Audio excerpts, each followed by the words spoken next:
días a todos, sean bienvenidos.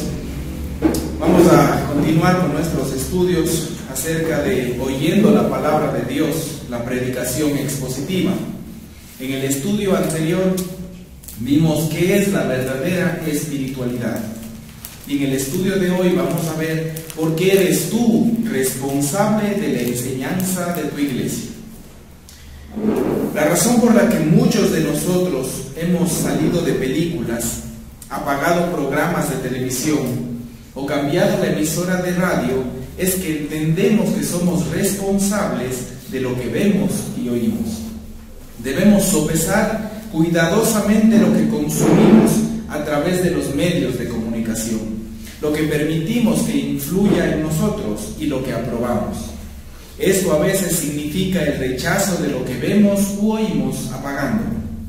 De manera similar, la Escritura enseña que todos los cristianos tienen la responsabilidad de garantizar que la enseñanza que reciben en sus iglesias locales es fiel a la palabra de Dios. Vamos a orar para comenzar. Te damos gracias, Señor, porque en esta mañana tú permites que nos reunamos como tu iglesia, como tu cuerpo, para escuchar tu palabra. Te pedimos, Señor, que cada uno de nosotros sea tocado mediante tu palabra a través de tu Espíritu Santo y que ella transforme nuestras mentes, nuestros corazones y nuestras vidas, Señor. Te pedimos realmente que sea viva y eficaz como es tu palabra, Señor, y que cambie nuestra forma de pensar y nuestra forma de vivir. Te pedimos, Señor, que cada día a través de tu palabra la imagen de tu Hijo sea cada vez más esculpida en nosotros, Señor. Te pedimos, Padre, que en esta enseñanza podamos entender que es nuestra responsabilidad que lo que se predique en este púlpito sea tu palabra y solamente tu palabra, Señor. Ayúdanos a ser diligentes para estudiarla, Señor, para escudriñarla y para así poder detectar cualquier error que se esté predicando en este púlpito, Señor. Te pedimos, Dios, que tu Espíritu Santo sea hablado a través de los que predican en esta iglesia, Padre. En el nombre de Jesús oramos. Amén. La idea principal del estudio de hoy es que cada miembro de la iglesia es responsable de garantizar que la enseñanza en su iglesia sea fiel a la palabra de Dios. Un pasaje que enseña claramente esto es en Gálatas capítulo 1. Y Pablo comienza su carta a los Gálatas de esta manera. Gálatas capítulo 1, versículos del 1 al 10.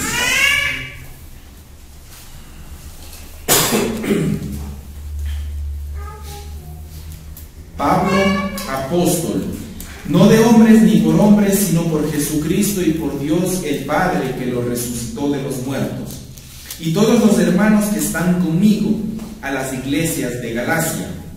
Gracia y paz sean a vosotros, de Dios el Padre y de nuestro Señor Jesucristo, el cual se dio a sí mismo por nuestros pecados para librarnos del presente siglo malo, conforme a la voluntad de nuestro Dios y Padre, a quien sea la gloria por los siglos de los siglos. Amén.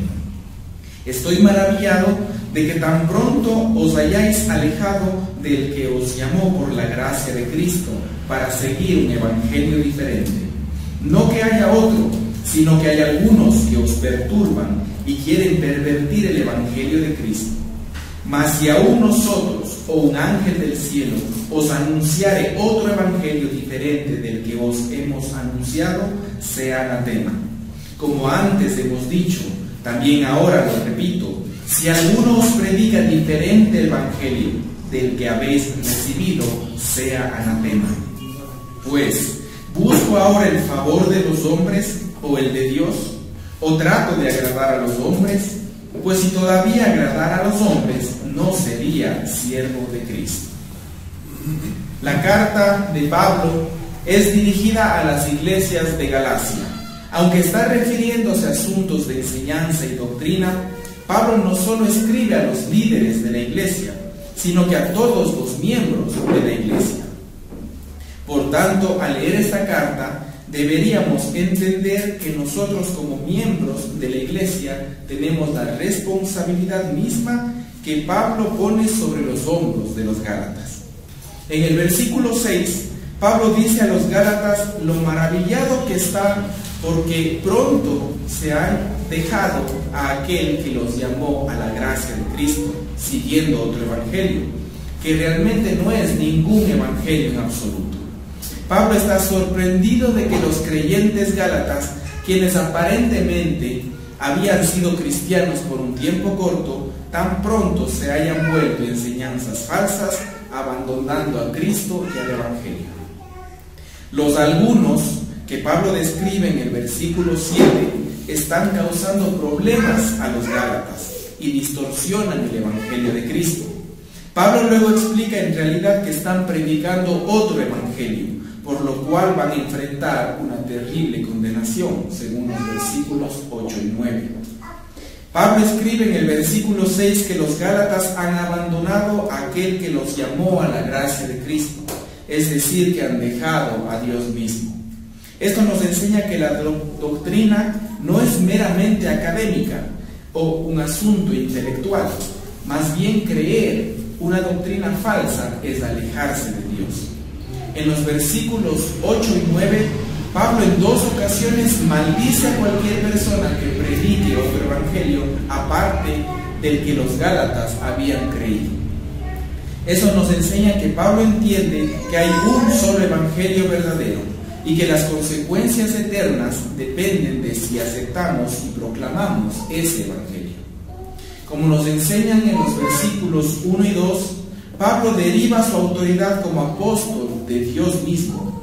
Pero, como podemos ver en el versículo 8, incluso la propia enseñanza de Pablo no es automáticamente verdadera. Debe concordar con la verdad del evangelio. Hoy en día, la autoridad de los pastores y ancianos viene de la palabra de Dios. Deberían ser escuchados y obedecidos siempre y cuando enseñen fielmente la palabra de Dios. Esto es diferente al ministerio de Pablo, que vino de una comisión directa y personal de Dios. Así que el apóstol Pablo tiene una autoridad mayor y más amplia que la autoridad de los pastores hoy en día. Pero su autoridad es similar en que todos ellos enseñan con autoridad divina siempre y cuando sean fieles al Evangelio y a la palabra de Dios. Debido a que la autoridad de la enseñanza de un pastor se deriva de y está sujeta a la palabra de Dios, los pastores deberían tener como objetivo proclamar fielmente la palabra de Dios. ¿Cómo deberían hacerlo? En términos generales, los pastores deberían predicar a través de los libros de la Biblia, asegurándose de que el mensaje principal del sermón sea el mensaje principal de las Escrituras. De esta manera, es la palabra de Dios la que establece el rumbo para la que aprende una congregación, no el predicador. El problema con las iglesias en Galacia es que tienen falsos maestros que han predicado un evangelio falso y las iglesias han comenzado a creerlo. ¿Quién es responsable? Todos los falsos maestros, como cada miembro que ha permitido que esparzan esta falsa enseñanza en su iglesia. Según la enseñanza de Pablo en este pasaje, todos los líderes de la iglesia, a quienes la Biblia llama ancianos o pastores, y la congregación en su totalidad son responsables de asegurar que el evangelio sea proclamado con fidelidad en la iglesia. El peligro de que las congregaciones confíen enteramente esta responsabilidad únicamente a sus líderes es que si los líderes comienzan a desviarse doctrinalmente, la iglesia no tendrá el discernimiento o un mecanismo práctico necesario para corregir o silenciar a aquellos que enseñen falsa doctrina. Otro peligro es que, al dar la responsabilidad doctrinal enteramente al liderazgo, la iglesia no va a crecer en discernimiento doctrinal y madurez. Para el miembro promedio de la iglesia, esta responsabilidad sería algo como crecer regularmente en el conocimiento de la palabra de Dios, orar por la fidelidad de los que le enseñan, afirmar, animar e invertir en la formación de los pastores y ancianos, humildemente hacer preguntas cuando no entiendas algo o cuando parece que el maestro ha dicho algo que no está de acuerdo con la palabra de Dios. Cuando sea necesario, trabajar junto con toda la iglesia para corregir a estos maestros que están en un error significativo. Decirle a un pastor que debe predicar o nombrar un comité de revisión sería algo extremo. Serían aplicaciones injustificadas de este pasaje que se desvían del asunto en cuestión. ¿Cómo entonces pueden las iglesias ejercer correctamente esta responsabilidad y a la vez someterse a sus líderes? La clave es la humildad. Las iglesias deberían cultivar una actitud de sumisión, respeto y confianza a sus líderes, mientras que animan a cada miembro a escudriñar las Escrituras y evaluar cuidadosamente lo que se enseña. Según Hechos 17, versículo 11. Una cosa que va a ayudar en gran manera es que los líderes cultiven la humildad e inviten a la congregación a dar su opinión y hacer preguntas. Oremos para terminar. Gracias, Señor, porque por medio de tu palabra podemos ver cómo cada miembro en esta iglesia es responsable de lo que se predique aquí, Señor.